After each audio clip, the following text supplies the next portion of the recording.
Welcome to SVG-TV News for Thursday, April 18, 2019.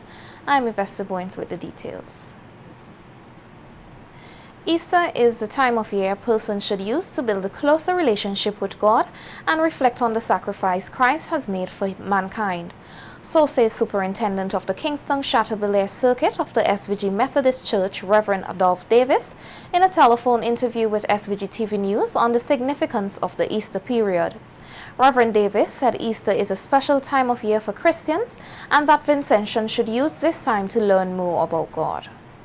It's going to be the most important, and every and any other activity, even family activities, should take second place to those things which try to encourage and foster our relationship with God. Because that ultimately is what Easter is. Easter, regardless of how much people identify Easter with pagan connections and activities, for us as a Christian community, Easter fundamentally is about the most important reality of our human experience that says death is not the end, that after death something else happens. After death there is judgment, after death there is life. Now, that is critical, and that is something that we need to spend time, reflecting on and working on our relationship with God, so that our life after death is a life that is life and not a life that is pain and torment. Reverend Davis said Christianity helps to foster morals and boundaries among people which are useful for the growth and development of a nation. He said with the erosion of barriers and the moving away from Christian values, SVG is changing for the worse. Church traditions, what they have tried to do over the years is keep us connected with some values, some important values and principles, and try to provide us with some boundaries, some fencing for how we function as a society. And whether we like it or not, our society needs boundaries and fences. Just the other day I was thinking, if every car driver decided to drive however they want to, go left, right side, left side, you realize we would get nowhere in society. It is part of how we are created by God, that we must learn how to function with boundaries and values. And so if we keep pushing those boundaries and values back to the point where they virtually don't exist, what that means is that we are going to find that we are going to see as St. Vincent, not only that we can't recognize, but as St. Vincent, where the tragedies, the pain, the chaos, the confusion is virtually intolerable. And unfortunately, the more we push our boundaries, is the more we're going to hand to our children a legacy of pain and disquiet and destruction. Reverend Davis further appealed to Vincentians to use this period to reflect not only on the meaning of Easter, but where they want to go as a people and a nation. The more we push these boundaries, is the more we are going to see confusion and conflict. And so it's for me much bigger than whether or not we have party on Easter. It is what kind of people we are becoming and what kind of society we are becoming. And I think that's the question we are not asking. We are allowing our own ambitions, drives, emotions to propel us, and we're becoming less of a reflective people. And if we take time to reflect during Easter, I have no doubt that people will see that what we are becoming is not what we want to become. Tomorrow is Good Friday, the start of a long Easter weekend. A number of persons were in Kingston today shopping, and several of them were stocking up on traditional food for the Easter, which they say include mackerel, provision and cross buns. Special thing on Good Friday. You take mackerel and your sweet potato. And you lick a tomato and you blend it up and you're good to go. It's provision and codfish. My menu is codfish, sweet potato, green bananas. That is the traditional from years on, so we're all in it. It's mackerel, sweet potato, plantain, you get some coconut dumpling, you know what I mean? So, roast up. I cooking potato, sweating potato, mackerel, farine, and them grandchildren with bread. Mackerel and sweet potato, a little dasheen, and some steamed vegetable and things like that. But mackerel has to be in it. Yes, I love mackerel.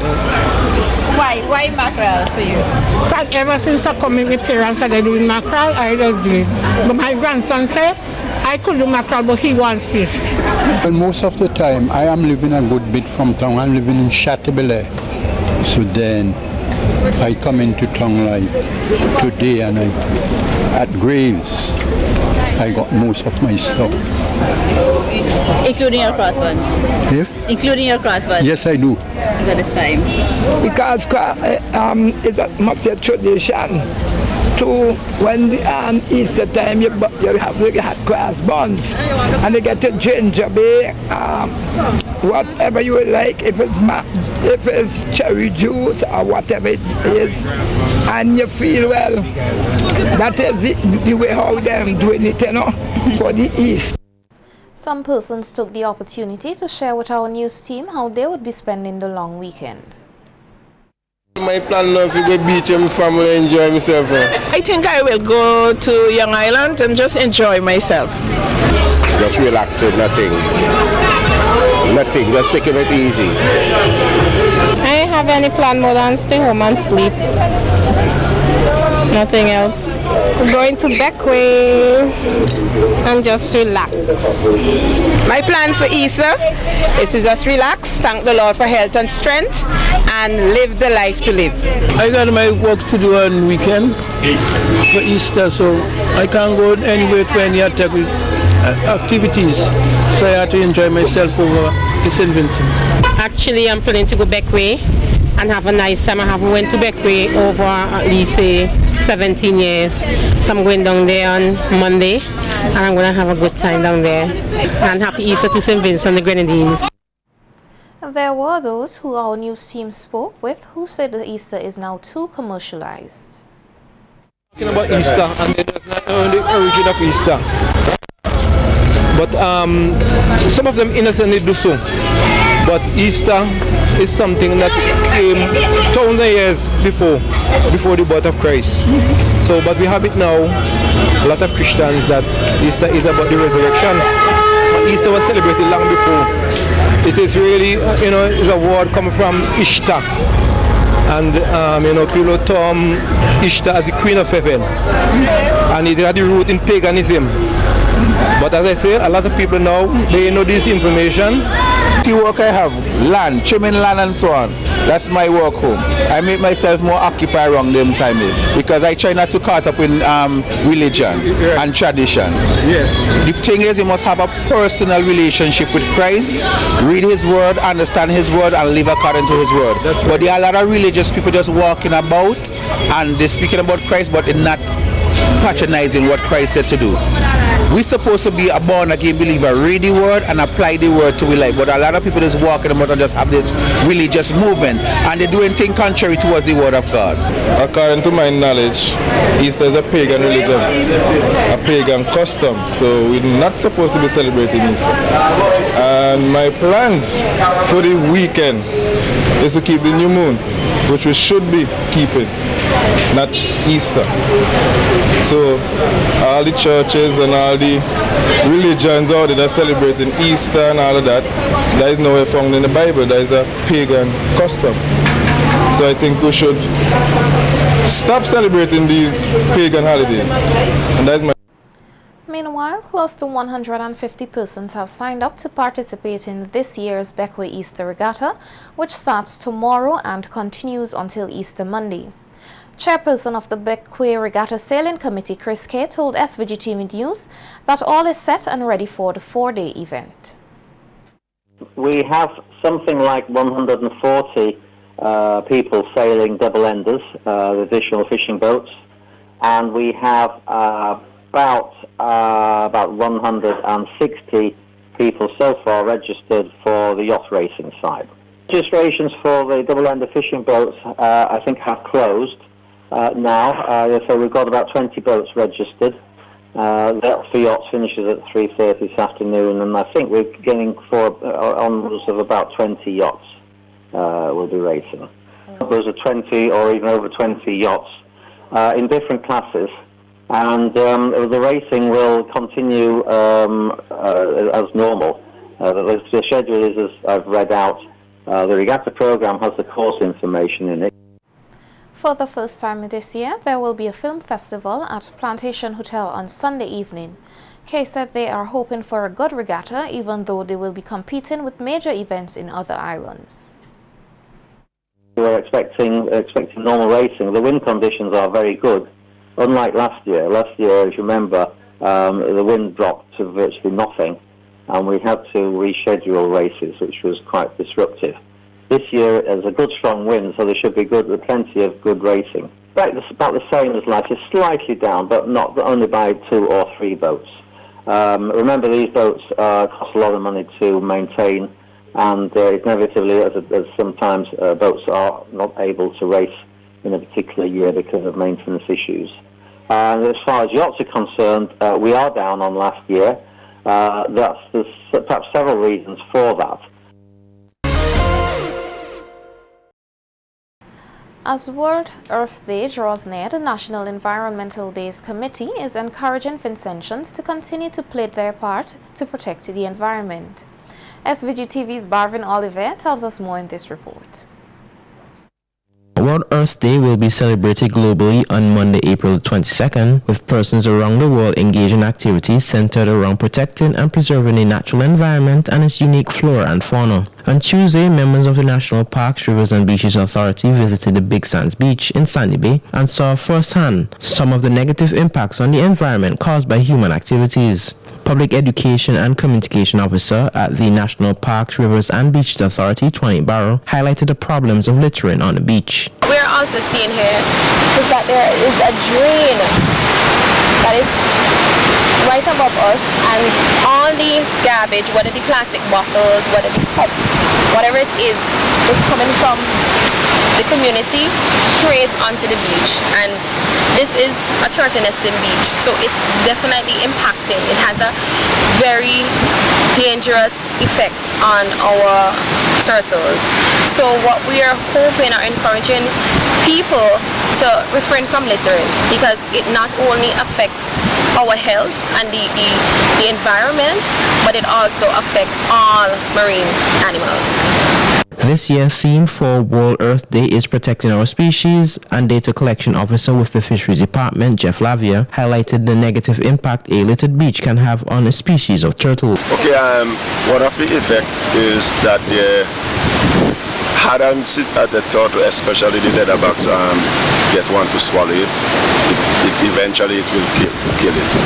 And number 2, when she came and she saw, and these are species don't like to see white thing, and these plastic that we see here right now on the beach is a lot of white and clear, and when they come and see those stuff, they will just go back.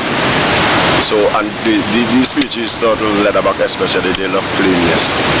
They come and see the place clean, they do what they do, and we will have more. We will have more. But when they come and see this, all these plastic, they will just go back, and then we don't have turtle here in Sandy. Lavia said the beach has tremendous potential as tourist attractions, using the greenery and turtle watching. Our beach clean it in order for if tourists come here and look at the condition, they will not want to come back again, honestly speaking. But if they come down to see something that they like, they will always want to come. Alright. And you know, one of the things I want to encourage the community of Sandy Bay. We have some community groups in Sandy Bay, churches and things. If we can get together and keep our beach clean, because if we keep our environment, it's for all of us benefit. We can benefit, as I said earlier, we can benefit right here in Sandy Bay. No matter how poor we is, we can benefit, because if we had tourists coming here, our beach looking good, we have tourists, we have people will come to sell with their little ice box, people can come and sell their food, and then we have tourists to pay to see turtles. So each and every one of us can benefit. Even though it's small, there's a talk that half a bread is better than none. For SVG-TV Evening News, I am Barvin Oliver. Persons living near the Lasso Freya volcano must understand the hazards and to make preparation to leave when necessary. This from Director of the UE Seismic Research Center, Professor Richard Robertson, as he reflected on the 1979 eruption and shared what he believes needs to be done to prepare for another possible eruption. Robertson said it is important for residents living near Lassafre to be volcano ready. We really need to move to our states and communities where we would like to say that the communities are volcano ready, certainly those close to the volcano. And volcano ready means that you understand the hazard, understand it such that you know where you are relative to the impact of the volcano. So where you are, if you're in an island, you know where the red zones, where the areas that are going to be most affected, where the areas that you could be evacuated from. So if you're in an evacuated zone, you need to know that that might happen and you have some contingency for moving out of the area.